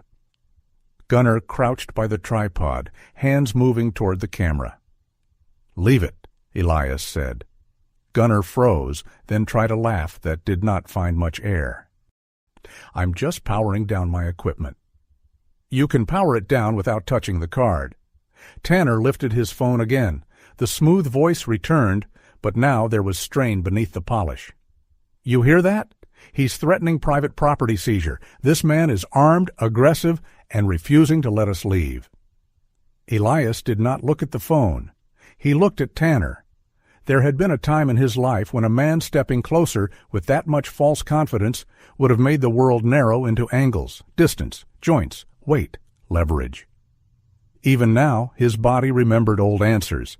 It offered them up like tools laid neatly on a table. Step left. Control the wrist.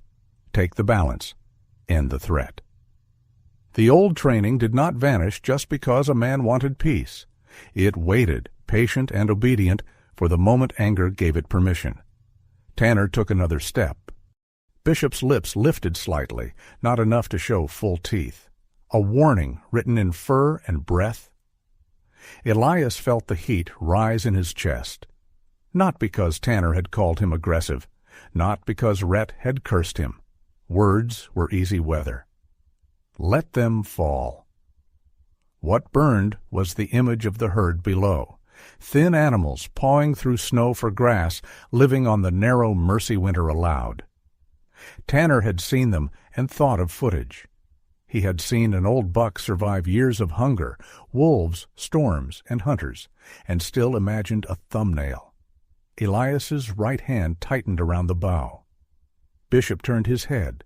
That was all. The dog looked back at him with amber eyes, tired from the run, steady as an old bell. Not commanding, not pleading, simply present. The same way he had been on bad nights beside the bed. The same way Lydia had once been on the porch, waiting for two broken creatures to learn the difference between alertness and fear. Elias exhaled. The bow tip lowered until it touched the snow again. "I won't give you the film you're asking for," he said. Tanner's mouth twitched. "What? You want a dangerous old veteran with a weapon. You want a dog lunging. You want a clip you can cut until wrong looks like right." Elias's voice stayed quiet. "You're not getting it." Mason looked at him then, really looked at him, as if he had expected strength to look like force, and had just been shown a stranger shape. Tanner's eyes hardened. "You think you're smarter than everyone on this hill?" "No," Elias said. "I just live here." The engines grew louder below. Gunnar made one quick, foolish movement.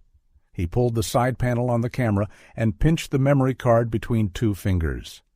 Mason saw it first. "Gunnar," Mason said. "Don't." Gunnar shoved the card toward his pocket. Mason moved before he seemed to know he had decided. He caught Gunnar's wrist with both hands. They stumbled, boots sliding in the snow. The memory card fell between them, a black speck against white ground. Rhett lunged toward it. Bishop barked once. It cracked through the hollow like an axe through deadwood. Everyone stopped. The bark was not wild. It was exact.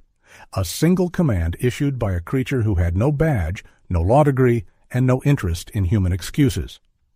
Elias pointed toward the card. "Mason, pick it up." Mason bent slowly, retrieved it, and held it in his open palm. His breathing shook. Tanner stared at him. "You just chose them?" Mason's face twisted. "No, I finally stopped choosing you." That hit harder than Mason meant it to. Elias saw Tanner absorb it and reject it in the same instant. Men like Tanner did not lose followers. In their minds, followers malfunctioned. The first vehicle lights appeared through the trees below, careful and low.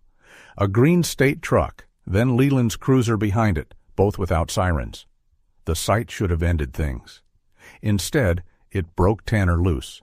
He turned sharply and moved toward the eastern rim.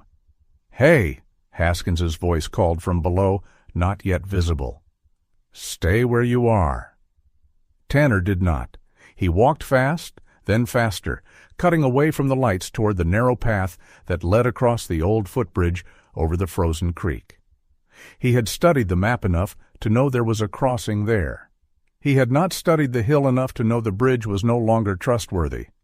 Elias saw where he was headed. "Tanner, stop."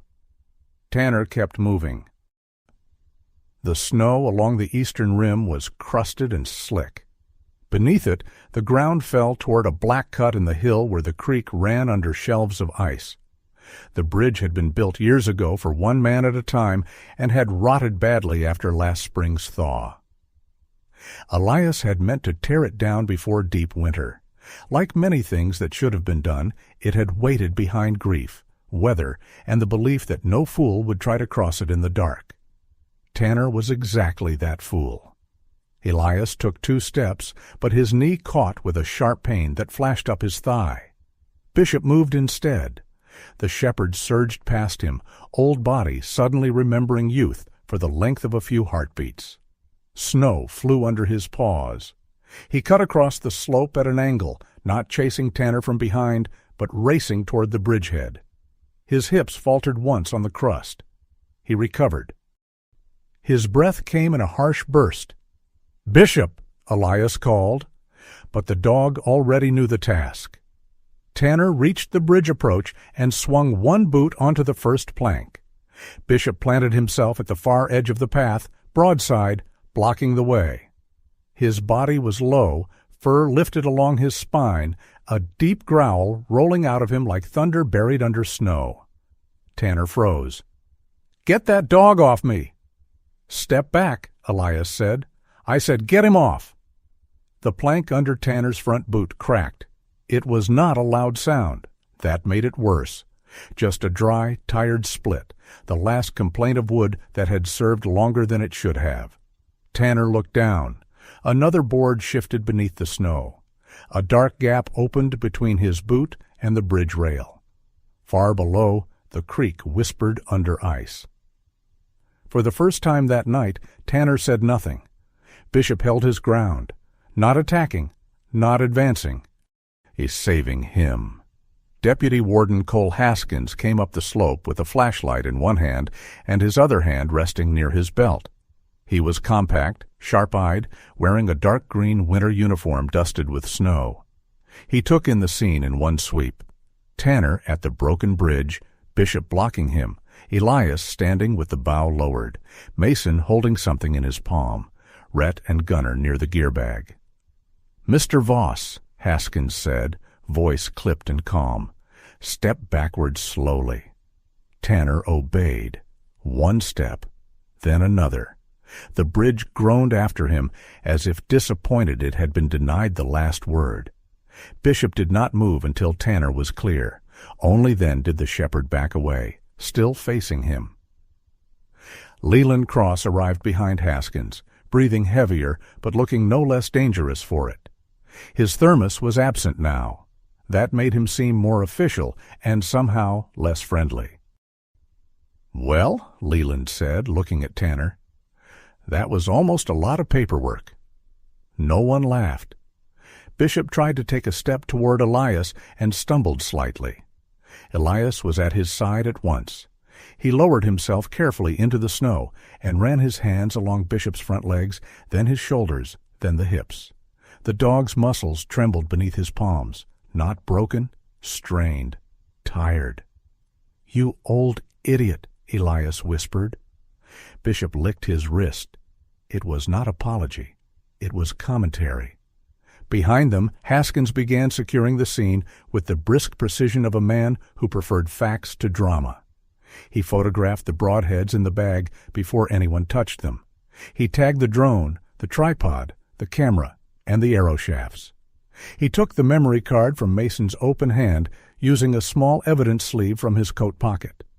Mara arrived breathless a few minutes later, having come as far as Haskins allowed. Her eyes went first to Elias, then Bishop, then the bridge. "Is he hurt?" "Proud," Elias said, still checking Bishop's leg. "Maybe strained?" "I meant either of you." "Same answer." Mara closed her eyes briefly, then opened them with a look that suggested she might hug him or hit him later, depending on paperwork. Haskins turned to Mason. "You're Mason Pike?" Mason nodded. "You provided the message thread to Ms. Ellison?" "Yes." "I need you to tell me what happened." Mason looked at Tanner. Tanner's expression was cold enough to belong to the weather. "Careful." Leland took one step toward Tanner. "That sounded almost like advice. Let's not make it more interesting." Mason looked down at the paracord bracelet on his wrist. His thumb rubbed across it once. Then he lifted his head. "We planned it before the event," he said. His voice shook, but it did not stop. Tanner heard about the white-crowned buck from a local forum. He said footage of tracking it would save the channel numbers. At first he said no shot, just approach footage. Then Rhett packed broadheads, and Gunner said we could cut around anything that looked bad. Gunner muttered, "Man." Mason turned on him. "You took down the sign." Gunner went silent. Mason continued. "Tanner told us to sign out so it looked like we left. The third truck stayed by the firs. We waited until the crowd cleared, then crossed Old Orchard. The drone did a test flight near the hollow before Mr. Rourke got here.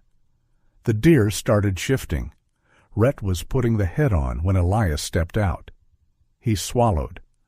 I knew it was wrong before we crossed the rope. I just didn't say it soon enough." The words settled into the snow. No one rushed to comfort him. That was right. Some confessions deserved to stand in the cold for a while. Tanner scoffed. "He's covering himself." He got scared and made up a story. Haskins did not look impressed. Trail camera shows sign removal. Signed waiver shows boundary acknowledgement. Message thread shows intent.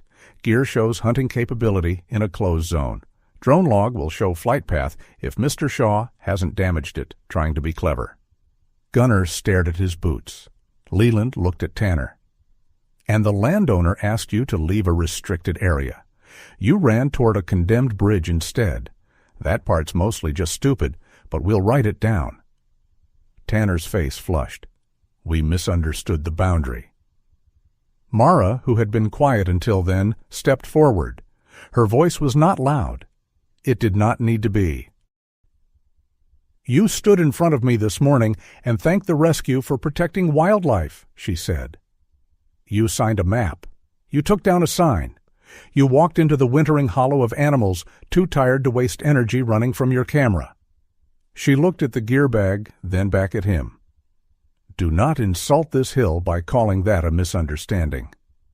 Tanner opened his mouth. For once, nothing useful came out. Haskins began reading off what would happen next. Citations, evidence seizure, formal investigation, possible charges tied to trespass, harassment of wildlife, illegal equipment in a closed area, and obstruction depending on the camera card. Rhett argued until Leland told him he was one sentence away from becoming the evening's least surprising arrest. Gunner surrendered the drone controller. Tanner kept insisting he had been making educational content, but the phrase had lost its costume. Elias barely listened. He had moved Bishop away from the broken bridge and was sitting with him on the snow near a pine, one hand resting against the dog's ribs to feel the breathing slow. The old shepherd leaned into him, heavy and warm. Mara came over and crouched beside them. "He saved Tanner," she said quietly. Elias looked toward the bridge. "He blocked a fool from gravity. I don't know if that counts as saving." "It does." Bishop's eyes were half closed now, but his ears twitched at the compliment. Elias brushed snow from the dog's muzzle. "Don't get vain." Bishop gave one tired lick to the back of Elias's hand. This time Elias did laugh. Not loudly, not the kind of laugh that belonged near tables and trophies. It was smaller, cracked at the edges, and gone quickly. But in that hollow, after the fear, after the anger, after the old dog had chosen mercy faster than any man could choose pride, the sound felt almost holy. Above them, the white lights glowed softly through the trees. Below, the deer were safe in the western dark. And beside the rotten bridge, Tanner Voss stood with his camera lowered, finally caught in a frame he could not edit. The story reached Cedar Vale before sunrise. Not the whole story. Small towns never received anything whole at first. They received pieces: a removed sign, a drone, a rich man with cameras, Elias Rourke's dog blocking a bridge, Sheriff Cross climbing Mercy Hill after dark, Deputy Warden Haskins coming down with evidence bags, and the expression of a man who had not been amused since October. By breakfast, Wren's Market had 3 versions. By lunch, there were 7. By evening, one man at the counter claimed Bishop had knocked Tanner Voss into a snowbank, dragged him by the boot, and made him apologize to a deer. "Dog's good," Leland Cross said, pouring coffee into his battered thermos. "But he doesn't do customer service." That became the only public comment the sheriff offered. Mara Ellison handled it better than most people would have. She posted a short statement from Cedar Vale Wildlife Rescue, thanking volunteers, donors, local law enforcement, Deputy Warden Cole Haskins, and the landowner of Mercy Hill for helping protect a sensitive wintering area. She did not name Elias beyond that. She did not turn Bishop into a mascot. She did not mention Lydia, the white-crowned buck, or the way the old dog had stood between fear and the frozen creek. Some things became cheaper when carried too far. Tanner tried to carry his version far. For 2 days, his social media accounts filled with clipped statements about misunderstanding local boundaries, hostile treatment from a private landowner, and the danger of emotional overreach in conservation culture. He used clean lighting and careful pauses. He wore a black base layer and spoke directly to the camera, the same way he had spoken about discipline, survival, and honor. But this time the world had more than his face. The message thread became part of the investigation. The trail camera images contradicted his timeline. The event map showed his signature beside the restricted area notice. Gunner's drone log placed the flight near North Hollow after the event closure. The broadheads, photographed in the snow before seizure, did not look like misunderstanding. Sponsors disliked misunderstanding when it came with evidence. One withdrew first, then another. A video disappeared, then several more. Tanner did not apologize. He simply grew quieter, the way some men do when truth leaves them too little room to perform. Elias did not watch any of it. Mara told him enough during one short call. He listened, said, "Good," and asked if the injured mule deer at the rescue was still eating. "She is," Mara said. "I'll bet her news." "You don't want to know what happens to Tanner?" "I already know." "How?" "He'll blame everything but himself until he runs out of audience." Mara was silent for a moment. That is depressingly efficient. Most true things are. After he hung up, Elias set the phone on the kitchen table and looked toward Bishop's bed. The old shepherd lay beside the stove with his chin on his paws. Since the night at North Hollow, he had been slower getting up, not badly injured. Haskins had helped carry him down part of the trail, though Bishop had clearly considered the assistance insulting. Mara had insisted on calling a veterinarian friend, who checked him the next morning and declared the problem to be age, strain, stubbornness, and a heroic lack of common sense. Elias had said the diagnosis applied to both of them. Bishop's right ear flicked now, as if he knew he was being discussed by history. "You're famous," Elias told him. Bishop sighed. "Don't let it ruin you." The dog closed his eyes. Fame, apparently, could wait until after a nap. For a week, Mercy Hill settled again. Snow covered the footprints near Old Orchard Trail. Elias replaced the stolen sign with a stronger one, bolted through metal backing instead of wood. He marked the broken bridge with red tape and 2 crossed boards, then stood there longer than the job required. The gap beneath it looked darker in daylight. A man could have fallen badly. Maybe died. Tanner would have deserved charges, consequences, humiliation perhaps. But not that. Bishop had understood before any of them. That was the part Elias kept returning to. The dog had saved the wrong man without needing the man to be worthy. It unsettled Elias more than the trespass had. On the 8th morning after the tournament, a truck came slowly up the road while Elias was clearing snow from the feed shed. Bishop stood from the porch with effort. His hips complained, but his dignity arrived fully armed. He came down the steps and positioned himself beside Elias, not threatening, only official. The truck stopped outside the fence.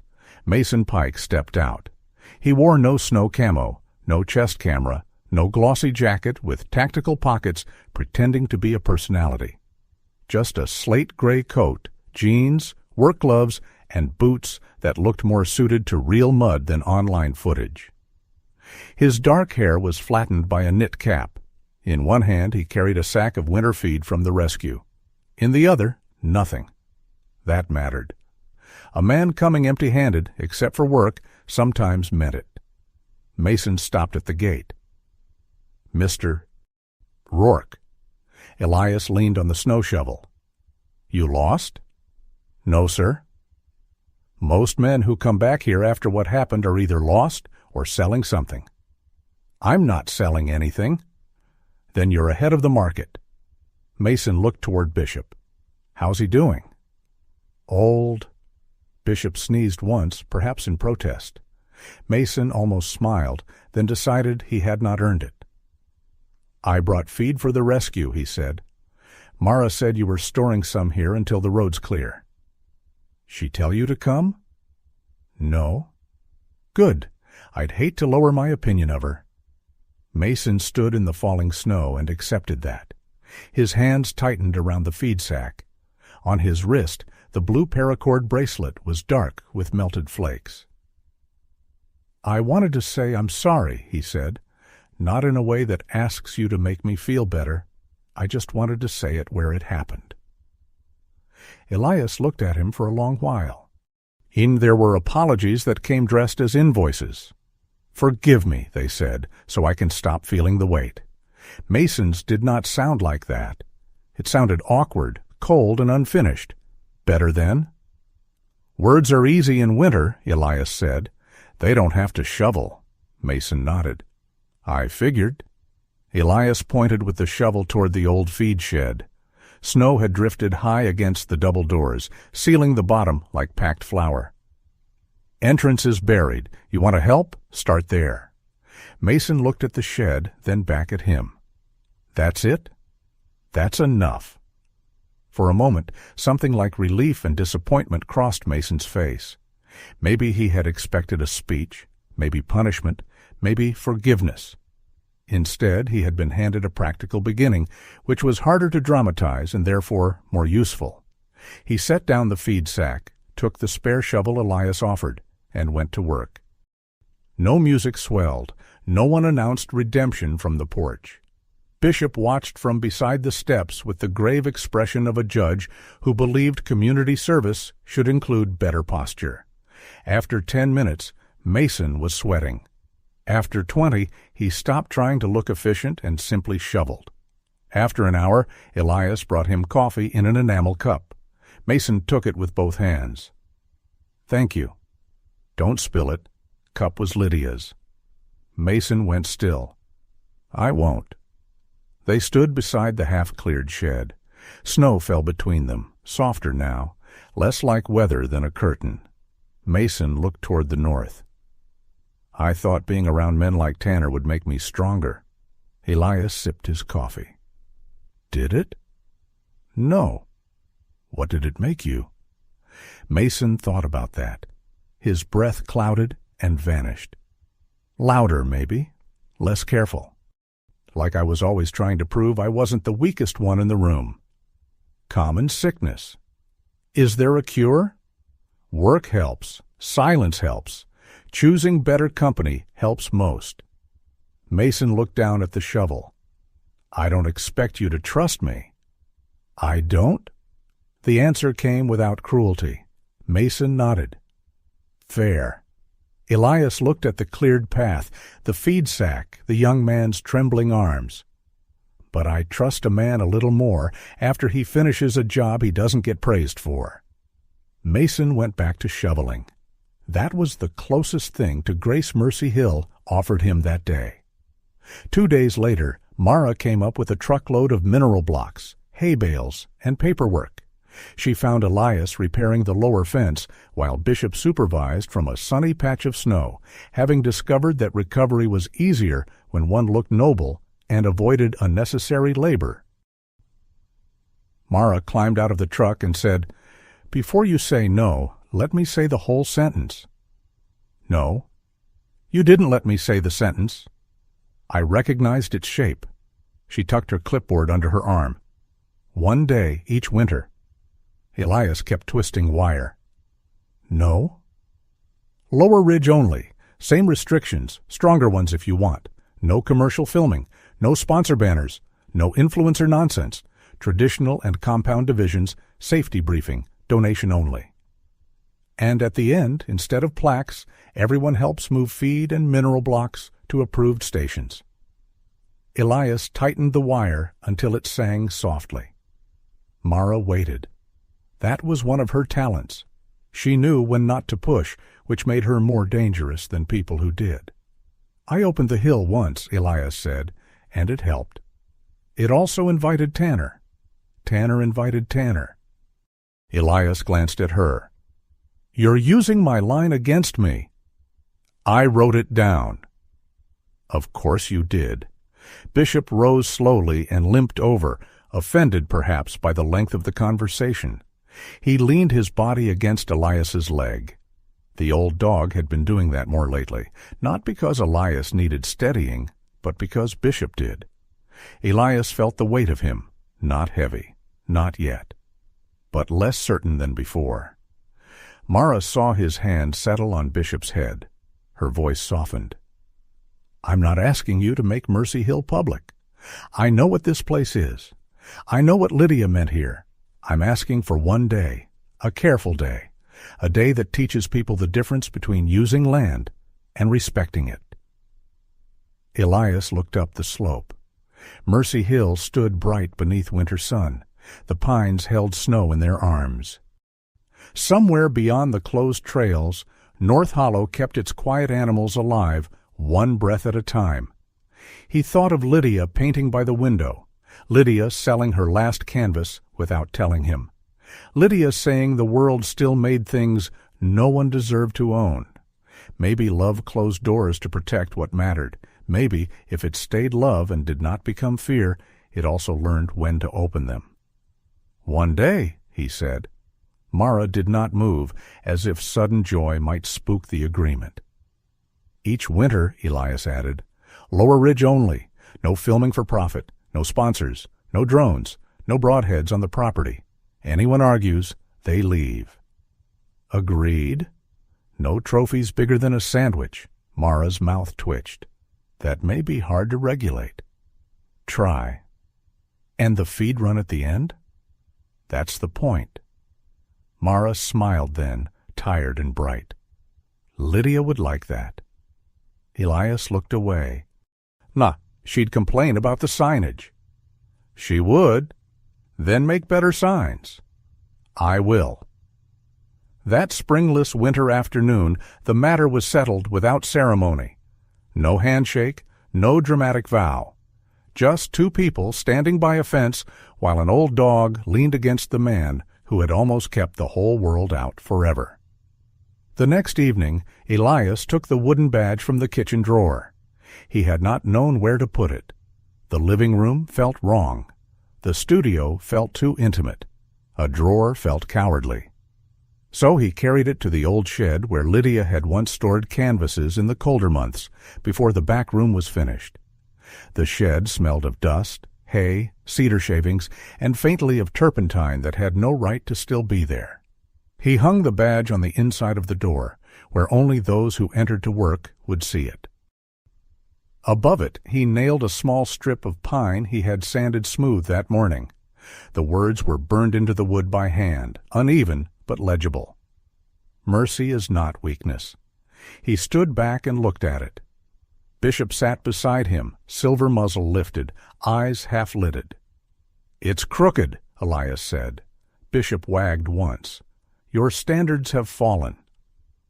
The following morning, snow came lightly over Mercy Hill. Elias and Bishop walked only as far as the lower fence. The dog's stride was stiff at first, then loosened.